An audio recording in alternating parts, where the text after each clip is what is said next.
Hello, and welcome to Agents of Nonprofit. My name is Alexander Lapa, and I'm here to talk to everyday superheroes helping nonprofits using technology. Today, I'm joined by guest Sally Heaven. Sally, welcome to the show. Hey, Alex, thanks for having me. So, for listeners who are listening to you for the very first time, can you share a bit about who you are and what you do? Well, sure. I am a nonprofit technology consultant. I am one half of a two-person company that's called Raise Heck. We work with nonprofits to help them choose and use the best technology to fit their mission and their needs. I'm really excited about this conversation because typically when I start working with nonprofits, they've already made that decision choice to say, yeah, Salesforce is the right platform for us. And now they're looking for someone to help them versus you are at the pre-stage. You're actually at the discovery point to help learn which CRM, of which Salesforce only one of many, is the best choice. So I'm really curious to pick your brain today. Excited that you're here. Before we get too far into the details, though, I was curious to know, this is one of my favorite questions, is how did you begin to work with nonprofits? Oh, great question. I started working with nonprofits in 1999. So I had been in school studying biology, but I wanted to work in LGBTQ rights and in the political movement to secure equal rights for gay, lesbian, bisexual, transgender, queer, and questioning people. So what I did after I was done with biology schooling is I moved to Washington, D.C., the capital of the United States, and I specifically wanted to work at a political nonprofit. So moved here without a job, and I got an internship at the Human Rights Campaign. And that is where I spent the next 7 years working in politics. And I really like nonprofits. I like that most of them are trying to solve problems and contribute to the greater good. So it's a really great community of people to work with. And then from there, how did you decide to come up with a company called Raise Heck? And what does Raise Heck do? Great question. So after 7 years at the nonprofit, at the Human Rights Campaign, I liked the software so much that I went to go work at the software company that provided our advocacy and fundraising software. It was called Get Active. And I ended up spending 13 years there. That company was acquired a couple of times. And a friend of mine who also worked at the company, her name's Charlotte Cressy, she and I enjoyed working together. And we thought we'd like to combine our experience to help nonprofits make the best decisions about their technology. That's why we decided to start Raise Heck. We had seen over the years, there's been in the last 2 decades, a huge proliferation of software solutions. That's great because there's more to choose from, but it's also really confusing for nonprofits if they don't know everything that's out there. And a lot of them we thought needed help to figure out what was really right for their organizational size and missions. And I think that decision has been validated in the last 3 years that we've been raising heck. We talk to organizations all the time and they say they don't know what's out there and how to choose. And so that's what we're here to do. Have you noticed that nonprofit technology is more of a byproduct of a for-profit technology in the sense that a lot of focus of a lot of organizations producing software typically focus on the for-profit market first, and then maybe as a result of it to say, yeah, we could actually branch out maybe to the nonprofit space versus starting from the very get-go of saying, no, this is going to be only for nonprofits from day one, and this is going to be our focus. I think that both of those things happen. So there's a lot of either for-profit software decides to expand into the nonprofit market, or nonprofits start using for-profit software because it's a good fit for their mission.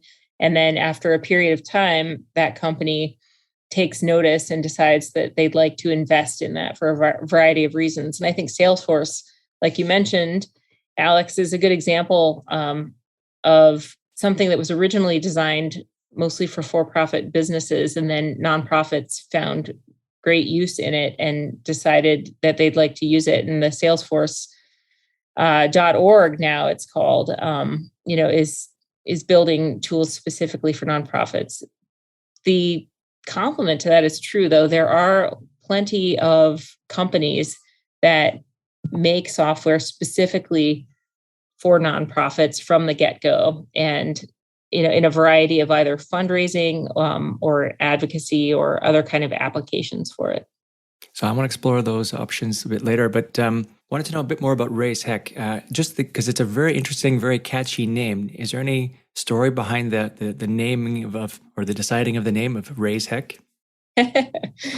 Yeah, Raise Heck is a name that has a few different layers. And when Charlotte and I were talking about starting a company, we thought of the name Raise Heck fairly early, and we thought it would be our placeholder name until we thought of something better. And then over the months that we were planning the company, we decided we love the name. So first of all, Heck is a combination of both of our names. My last name, Heaven, starts with H-E, and then Charlotte Cressy, her initials are CK. So when you put that together, it spells Heck. And then when you put Raise Heck together, it's a fun play on words about activism and raising a good kind of heck to make change. Charlotte and I both worked at nonprofit organizations that had a primary focus on advocacy for rights of people, women, LGBTQ people, and the pro-choice movement. And so we thought Raise Heck reflected our activism very well. There's a third layer to it that interfaces with software. So you've probably heard, Alex, about new technology that is a disruptor in the marketplace that just changes the whole game and makes things possible in a new or different way. And so we thought that Raise Heck also implied disruption of the status quo when it comes to software. And so since the technology landscape for nonprofits has been changing so rapidly, we want Raise Heck to be at the forefront, helping nonprofits to navigate that disruption. I love the layers. And I didn't even notice the last name, the combination of your last names. That's very, very clever, actually. What is it about progressive causes that appeals to you so much?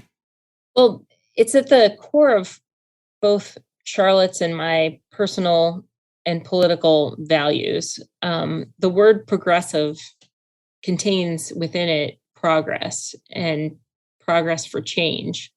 So many countries, and the United States, where both of us live, we're still making progress toward equality and opportunity for all. And we think about this in terms of social equality and economic equality. We view it through the lens of equal rights and equal opportunity and equity for everyone. It's not a level playing field here in the States, but progressive organizations are working to make it more equitable. And it was just about 100 years ago that women in the States were granted the right to vote by the 19th Amendment. And, that's not really a long time. And I have 3 kids. All 3 of my kids were born before marriage equality was the law of the land here in the United States. So one day, my wife and I, we had 3 kids, but we were not viewed as legally married in the eyes of the US government. And then after the Supreme Court decision in 2015, all of a sudden we had actually been married in Canada a few years earlier, but our marriage hadn't been recognized. So anyway, that's what progressive means to us, better equal opportunity, equality, political equality, just for people, who are trying to have a good life here in the country. And, not everybody has the same opportunities. It's a wonderful mission. I love the idea too of progress. Like you said, the word progress in the word progressive, that it's moving forward. It's looking for a better future. So in terms of Raise Heck then, what kind of services do you offer? You kind of alluded to it before, but I'm curious to know a bit more about, is it a discovery process that you offer, a various suite of services? What are the high level services that Raise Heck offers? Yeah, we have a primary service, and it's technology assessment for nonprofits to help them choose the right CRM and digital engagement software.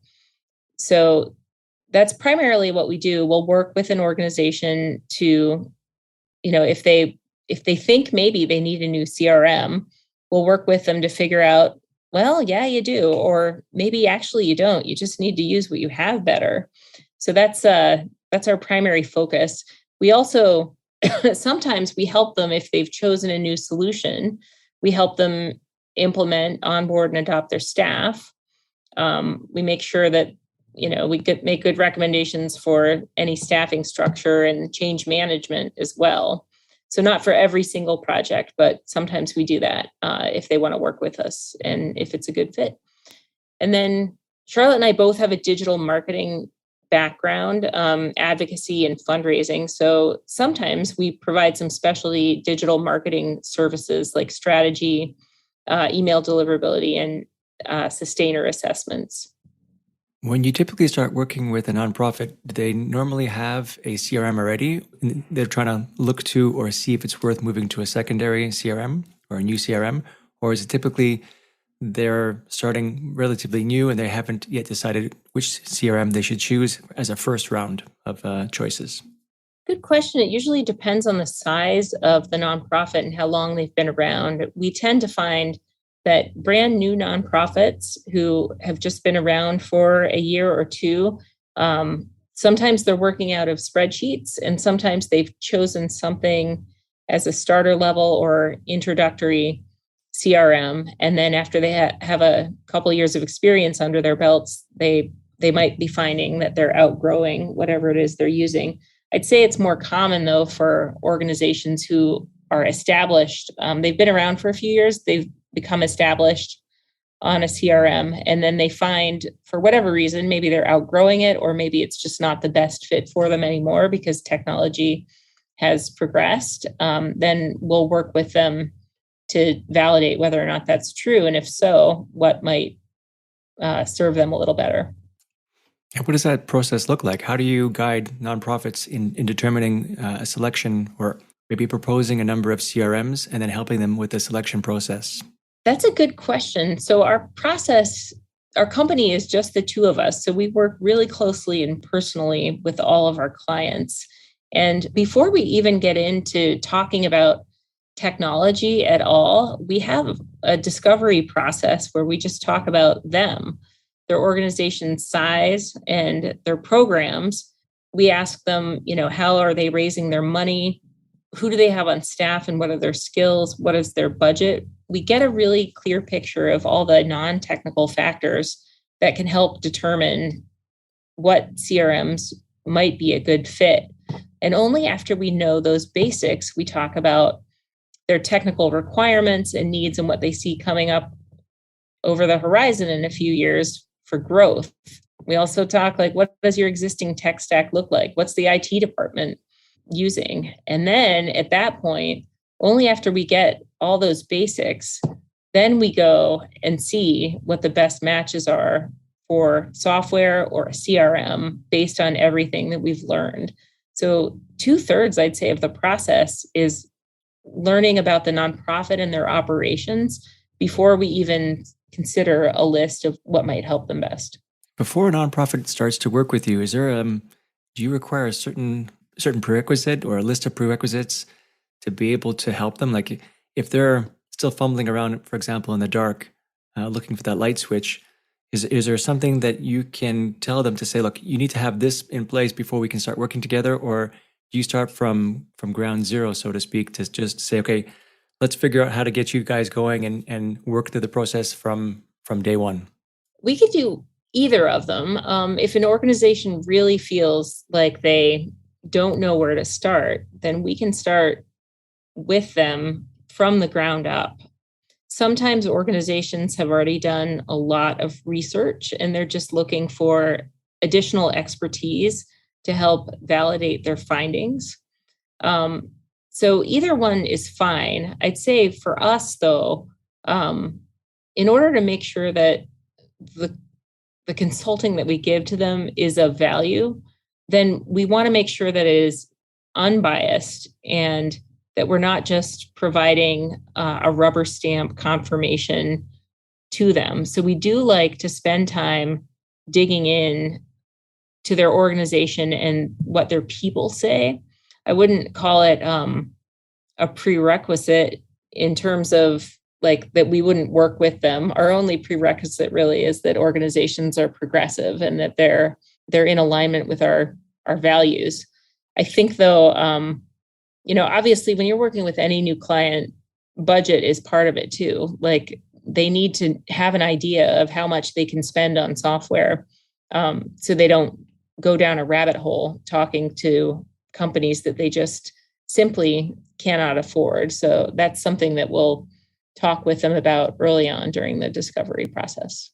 So I imagine there must be a lot of change management, and I must imagine that one of the requirements is the readiness to change. Like I imagine there might be some organizations where higher level individuals are ready for the change. They really want to drive that top down approach. But there might be some in the reverse as well. Like, do you, in terms of the non-functional requirements, as they're called, do you look for organizations that are just eager to change? It certainly makes the project go a lot better if the organizations are eager to change and if everybody is on board. We have seen technology projects fail. They've been stalled or they've been completely abandoned if there's too much resistance from the people that have to make the change and then use the new software. And so a top-down approach only very rarely ends up with happy staff and a CRM that is widely used. Change management has to be part of the foundation of any software migration or change. Otherwise, it's going to be a tough road ahead. Yeah, I find it's the most difficult challenge to overcome, just getting everybody on board. Do you have any tips for organizations who are, they think that they're ready, but they're not quite ready? Like I'll give you the one that I know most of, or most commonly used, is making sure we have at least a couple of champions, people who are maybe mid-level in the organization who can really be a cheerleader, be a champion to rah the troops and get people on board. Because obviously, coming from an outside consultancy, the connection is not as strong as someone who from inside promoting this. Do you find that is aside from that? Well, you can maybe validate that point, but is there any other ways to get people to be prepared for that change? I think for sure. In addition, I think I want to validate what you said about champions. So the people who are either directly using the software or in charge of the program for it, who are also going to learn it, like being the internal cheerleaders is really important. They can help other people and they can also keep the momentum and enthusiasm alive. I'd say equally as important is leadership at the organization. So these often are people who have made the buying decisions or signed the contract. And when we say leadership is really important, it doesn't mean that the executive has to learn how to use the software, but they do need to understand that the staff is going through a project that's really demanding and takes a lot of time and a lot of headspace while they're still doing their jobs. So the executive, what they can do is set the tone for the organization that this is important and we're doing it and you're going to have help. And they can also procure that outside help from a consultant, or they can hire additional temporary staff to help take some of the load of the day-to-day off the people who are going to be involved in the project. I will say too, in the middle of any big project like this, enthusiasm kind of flags. And so that's where leadership can come in and help everyone find the internal strength and motivation to take the project over the finish line. If leadership just kind of listens to objections and blockers from staff who don't have a champion and maybe also don't sense that leadership is committed to the project, that's one of the things that can derail the full adoption of new software. Yeah, you touched upon a great point, actually, is sometimes organizations forget the fact that they have a day-to-day operation. And sometimes they're barely able to keep up with the demand that they're working really hard in doing their mission. And now here comes a new CRM and new consultancy to help obviously get to the next step, but they have to now create new time or more time to be able to help people like us to help them and build this CRM. So it's actually adding a lot more work. So I can imagine how motivation and enthusiasm can start taking a bit of a dip. For sure. We've seen some staff burn out and quit at the end of a project if it's been poorly change managed. And that can be a real blow to the momentum of the project too. Especially if it's someone who's, usually when you work with smaller nonprofits, there's every person counts, right? Everyone has multiple hats, and losing one person can make sometimes a big impact or have a big impact on the organization. That's right. So when choosing a CRM, then let's say at the high level, what are the main factors that are involved? Let's imagine we'll kind of break it down into organizations that are choosing a CRM for the first time, and then organizations that already have a CRM and moving to a new one. But let's start just before that in kind of making that selection of saying, here are a bunch of CRMs available to you as a nonprofit. What are the most important factors to consider in order to be able to narrow down the choices from all the possible choices to maybe a handful? That's a good question. So you had mentioned before non-functional requirements. And so the cognate of functional requirements, or what we sometimes call the technical requirements, we consider these a given. And in some ways, that's the easiest part of evaluating technology. You have a list or a matrix of what your requirements are, and you match them up to other software to see how well that software can fulfill your requirements. Make sure it's a good fit for your existing programs and your growth plans. All of that, I'd say, is a given when it comes to functional requirements. But I really think that non-functional requirements, these intangible factors, are equally as important.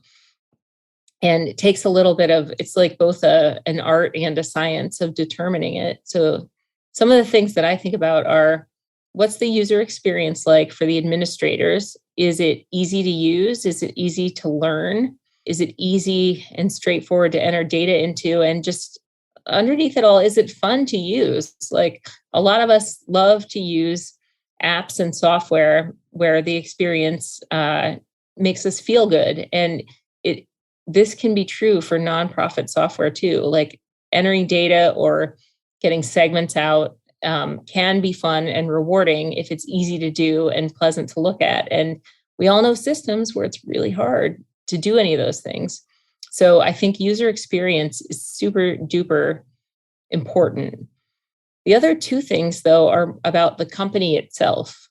So what is the company behind the product? Like, what is the roadmap looking like? Does the company release new features a lot? Do they fix bugs quickly? And how often? I think we've learned in the last 2 decades that technology changes so quickly. Even if you have an amazing product today, if you don't keep improving it, it'll quickly become obsolete. So you've got to keep up. And partnering with that is the ecosystem that supports the product. Is there a robust partner community that are certified on the solution and they want to help nonprofits use that product well? Or is there really like not much help if from either the company's services team or from partners? So I think those two things are about the company and the ecosystem are important just as equally, as well as like, what is it like to actually use this software day to day? You recently released a guide, Types of Nonprofit Software Guide. And in there you list 3 categories of CRMs, a small, a medium, and large. Could you help define, I don't want to give away the secret of the guide. I recommend everyone download it. But just at a high level, how do you determine what is a small, what is a medium, and what is a large CRM? The CRM size is more of a continuum, especially at the small to medium range. And large CRMs are things in and of themselves. So putting that out there first, small CRMs we think of as for the smallest organizations that are maybe starting out. Maybe they have an Excel spreadsheet and they're ready for some software. So there are characteristics of them that a lot of them have a free or introductory tier that nonprofits can access them at. And they have mostly self-service. Like you can just log onto the website and buy it. You don't actually have to talk to a salesperson. And then it's kind of up to you to onboard yourself and read their support and onboarding materials to learn how to import your data. And they're usually made for smaller list sizes. If the list size gets too big, they're not always a good fit, either because of performance or features. So the continuum and the overlap with medium CRMs, they kind of like blend into each other, but medium CRMs are the next step up. They might have more features than just a small CRM, and they can handle slightly larger list sizes. Staff size of your nonprofit is also something, to consider. A small CRM might be ideal for if you just have under 5 staff people, but medium CRMs, you could use them if your staff is like maybe up to, I don't know, 40 people. It depends on your programs too. But the large CRM is a wholly different piece of software. They're usually built for complex segmentation needs, large lists. Many of them support direct marketing programs. And they often, not always, but often can require partners or services to help implement them because they are a lot more complex. Some organizations using large CRMs for enterprise direct marketing have millions of records, and it's a very powerful piece of software. Would you say there's a correlation, a one-to-one correlation between the size of the CRM and the size of the nonprofit? Or have you seen large nonprofits use small CRMs? Well, we've definitely seen everything you just described, Alex. Like some larger nonprofits might, because of legacy reasons, be using a small CRM or a medium CRM. Sometimes that's when they come to us because they feel like they've outgrown what they're using and they want some help finding the right thing for them. And then conversely, we have sometimes seen organizations that are really small using a piece of software that we would classify as a large CRM, and it's just too much for them. It's possible that they found a way to afford it or that they were sponsored to use it by a partner organization, but it's just too much software for their small staff to learn. And then sometimes, not as often, but sometimes they come to a consulting company like ours to help find something that's more appropriate to their needs. Yeah, because I guess there's a natural assumption that there's a one way forward only of going from a small to a medium to a large. But what you're saying is that sometimes it's the opposite direction as well, based on the capacity and the technical know-how, I guess, of the nonprofit. That's right. So when choosing a CRM for the first time, let's imagine a scenario, nonprofit, is on the verge of blowing up their Excel sheets with lists, and they wrap their head around the fact that they probably need a CRM. What are some of the best practices that are involved in helping them get to that point of taking that leap from an Excel sheet or a notepad to a brand new CRM?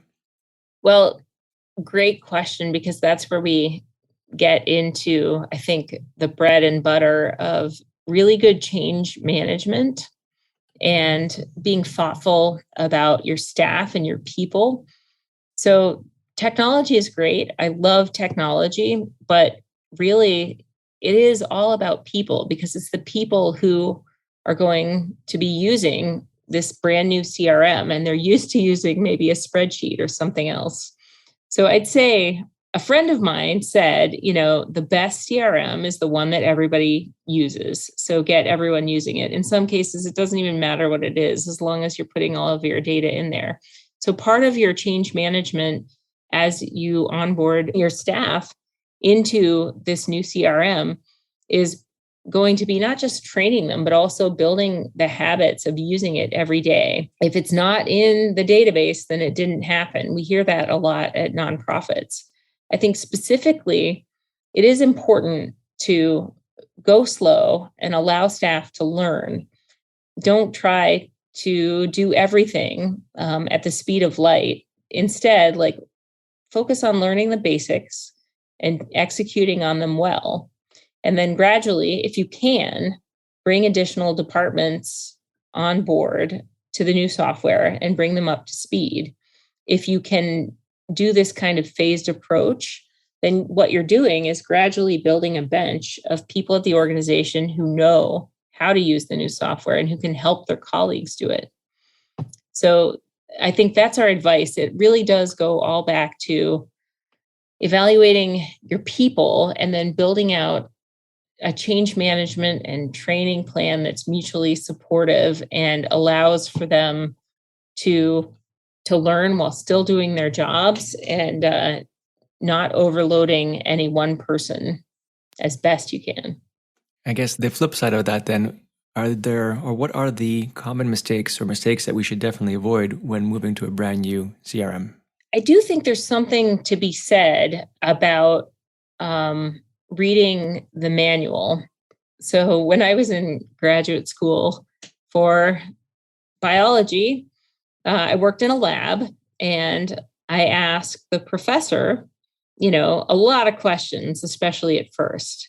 And some of them were really basic. And he was a new guy and he was working on grants. And, I was just one of many people who was constantly interrupting him. So he gently told me that there was a manual that answered most of my questions. And once I got in the habit of reading it, I helped kind of train myself. And that's the same with software. There's documentation and training available on demand for every piece of software. And so anybody who thinks that they have used a previous system and can just figure it out on the fly is doomed to making an expensive mistake. If you don't know how to use your system, you run the risk of possibly messing up your data. And sometimes if you do something that is irreversible, then it can be an expensive mistake because you've got to pay a database administrator to fix whatever it is you've done. So I think a mistake is just people not paying attention to training and availing themselves of the resources that are available to them. And that also goes back to change management and leadership, because I think the expectation that people need to pay attention and build out time for themselves to learn. If that's not in place, then people will feel free to multitask on webinars. And then once they go live and all of their helpful consultants are gone, they might find themselves in a position where they didn't learn it and now they're making mistakes. I wouldn't be surprised to hear that everything you mentioned on both the best practices and the mistakes are also found when moving from an existing CRM to a newer CRM. But is there any other significant difference between starting a new CRM from scratch and then moving from CRM to CRM? In some ways, starting from scratch might actually be easier because you don't have a previous system to unlearn and your brain doesn't have shortcuts for how you used to do things. When you're migrating from a CRM to a CRM, you have habits from your old system and workarounds, and you probably knew all the tips and tricks. So I think that in some ways, how you set up your data in the new CRM is going to be instrumental in your new success on it. And in order to make decisions about data, I think it's important to actually learn how the new CRM functions before you decide where all the data is going. Every CRM has different data tags or source coding structures. And so I think that learning the new system before you even use it will help you make better data migration decisions and will set your new system up. You'll be in a way better position to leverage it. A lot of times we'll talk to organizations who have launched on a new CRM and we hear from them, if I knew then what I know now after using the system for 6 months, I would have made different decisions about how I imported the data, and it would have been way more useful to me. So that's the learning, I think, is super important, but also unlearning. This is how we used to do it. It takes time as well. It almost sounds like even though it's a bigger step technology-wise to go from an Excel or Notepad to a brand new CRM, it almost sounds like it's actually more challenging for an organization to move from a CRM to CRM because of that old way of doing things, a familiarity of doing things a certain way that now has to change. Do you find that's true? It can be true. Again, it depends on the people and their approach to learning and technology, and also just how many people there are. Like, I think going from a spreadsheet, to a piece of software can be equally as challenging, especially if the team is very small. But I definitely have seen over and over again sort of those entrenched patterns in people's brains of like, in this system, we did it this way. We can't do it this way in our new system, and that must mean that the whole project was a waste of time. And that can lead to some really damaging resistance. Mm. So we've talked about CRMs quite a bit. Are there any limitations to CRMs in the sense that, let's say, an organization comes to you with a problem, they believe CRM will be the solution to their problem, or upgrading their CRM will be the solution to their problem. But after an assessment, you say, you know what, it's actually not your CRM, or we can work with your existing CRM. Here's what you need to do to make it better. And therefore, we don't recommend, anything more than that. Yeah, that's happened before. We did work with an organization, that asked for us to help them assess, should they get something new? And, we did a project with them where we spoke to a lot of their stakeholders. And one of the results that we arrived at was the software that you have actually can fulfill all the needs that you've outlined. It's just that the people who are working there don't know how to use it as well as they could. And also, a lot of implementation decisions were made by previous people who had left the organization that maybe their process, was either a mystery or incomplete. And so the organization wasn't set up for success, but they could have actually engaged in a project to re-implement and relearn the system that they had. Sometimes that is the answer, and people are usually the answer, primarily over the technology. You actually created a spark. I've seen situations where, because I work on the larger side of the CRMs with Salesforce, and there are multiple variations and flavors of Salesforce. And one of the solutions I've seen is, for example, moving from one version of Salesforce to another. So you're still within the Salesforce ecosystem, but the system no longer works for you in the way that it was built, and it almost has to be rebuilt in the newer, more modern version. Does that happen with smaller and medium-sized CRMs? To my knowledge, I have not seen that happen with smaller and medium CRMs. They're usually one version. They don't have different versions floating around. And that's because they need to operate at scale, and maintaining several different versions for different clients would impede their ability to operate at scale.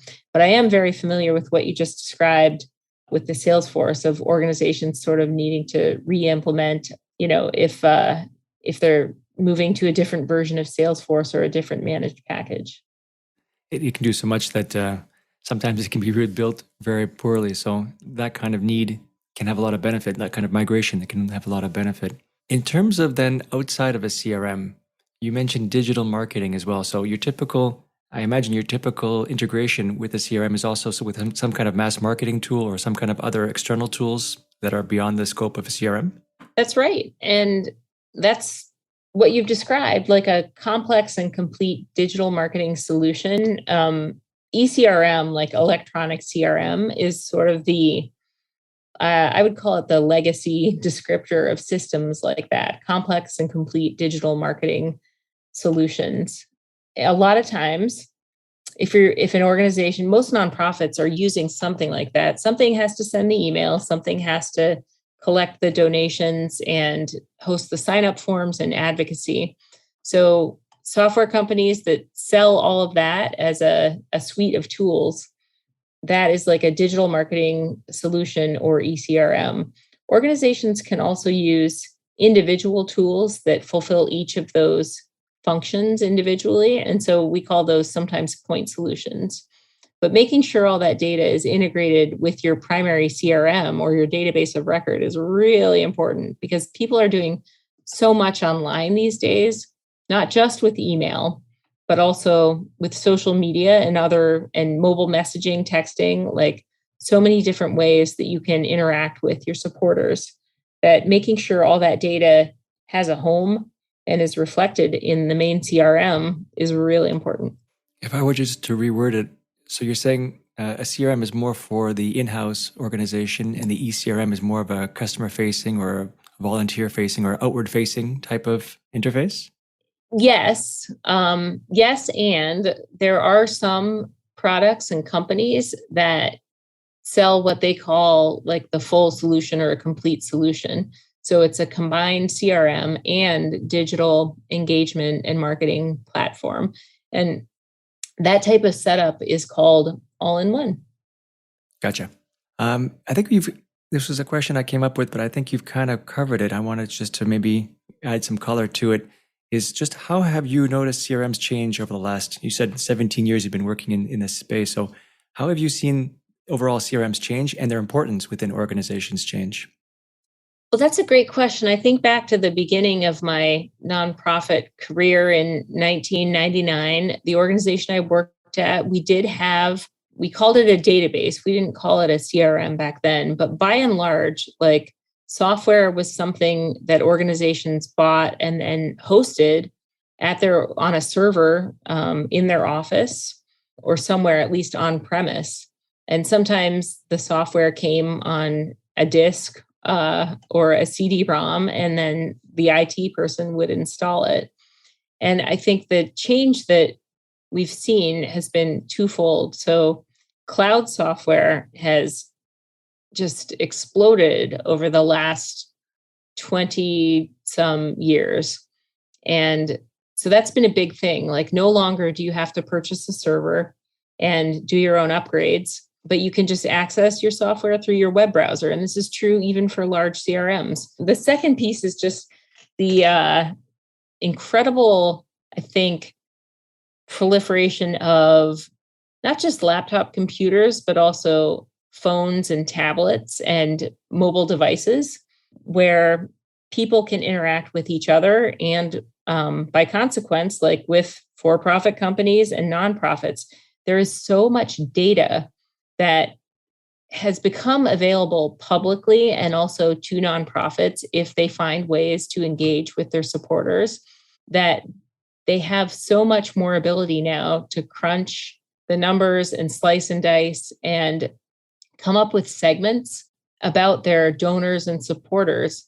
It's just like there's a lot of data available. How do we help nonprofits make sense of it all and actually find tools that help them get insights and leverage that data effectively? I was reading an article the other day talking about we have so much access to so much information that the key these days is not consuming all this information, but just kind of aggregating it, trying to find ways to simplify and digest it in an easy way, because otherwise you're going to get overwhelmed. So it kind of sounds similar. In terms of like the more recent years, in terms of COVID and whatnot, have you noticed any kind of shifts or any major changes in the CRM space because of the pandemic? For sure. I think COVID was a game changer for a lot of nonprofits, the ones that, managed to stay afloat during the pandemic and continue receiving donations. One of the biggest changes I saw, especially to grassroots organizations that relied heavily on in-person events, they couldn't responsibly do events for a year and a half. And even now, I think there's been a gradual return to in-person fundraising. I think no nonprofit wants to, show up in the newspaper as a super spreader event. And so virtual event management software, I think we've all probably been to Zoom meetings or conferences where it was a painful experience. I have also been to some events that were really fun that were managed virtually as nonprofits and companies got better at doing this over the last couple of years. And so I think that, that's a major change that I've seen. I think there will always remain a place for people to be able to interact virtually with the mission of a nonprofit, even when it comes to in-person events. There may be I think in-person events are really fun, but the incredible reach that everyone being forced to kind of go virtual has opened up a lot of opportunity for nonprofits. Yeah, I agree. This kind of hybrid model, I hope it lasts to give the option. If you want to come in person, shake our hand. We're here for you. And if you want to, reach us or get in touch with us from a distance, you have that option as well. So I hope that sticks around. Me too. I'm curious to know then, what is in your short-term future for you yourself and for Raise Heck? Well, my short-term future, I personally, I'm just looking for. My kids have 2 more weeks of school, so it'll be fun to be able to spend more time with them this summer, and we may even get to travel to visit family a little more, as long as we can do it safely this summer. I'd say for Raise Heck, we intend to keep doing what we're doing. In September, it'll be our 3-year anniversary, and we want to continue to get better at our core services that we're delivering. We want to keep our services very personal. And so, we anticipate doing that. We also just want to maintain good work-life balance. Both Charlotte and I have young families. And so the way that we want to be present as parents and this for our families is really important to us. I'd say also, Alex, you mentioned our guide to types of nonprofit software. We do intend to publish a follow-up where we named the categories of nonprofit software. And we'd like to be able to be a little more specific, like here are some names of software companies and how they fit into each category. And that's something that we'll be working on this year, and hopefully we'll have ready for a follow-up publication in 2023. Yeah, the first guide was a great intro to the concepts of CRM, trying to put certain pieces in your mind to see how they fit together. So I'm looking forward to that second guide as well. Listen, this has been great. Thank you so much for joining me. Where can people find more about you online? Well, if you go to our website at raiseheck.com, that's RAISEHECK.com. That's our home on the internet. We have links to all of our presence on LinkedIn and any other social media. Love it if you joined our email list. We try to send out fun content that's useful and let you know when we're having events or doing other neat things. Sally, thank you so much for joining me today. Alex, thanks for inviting me. It was such a pleasure. All right, folks, that's it for today. I'm Alexander Lapa, and I hope you join me again next time for Agents of Nonprofit.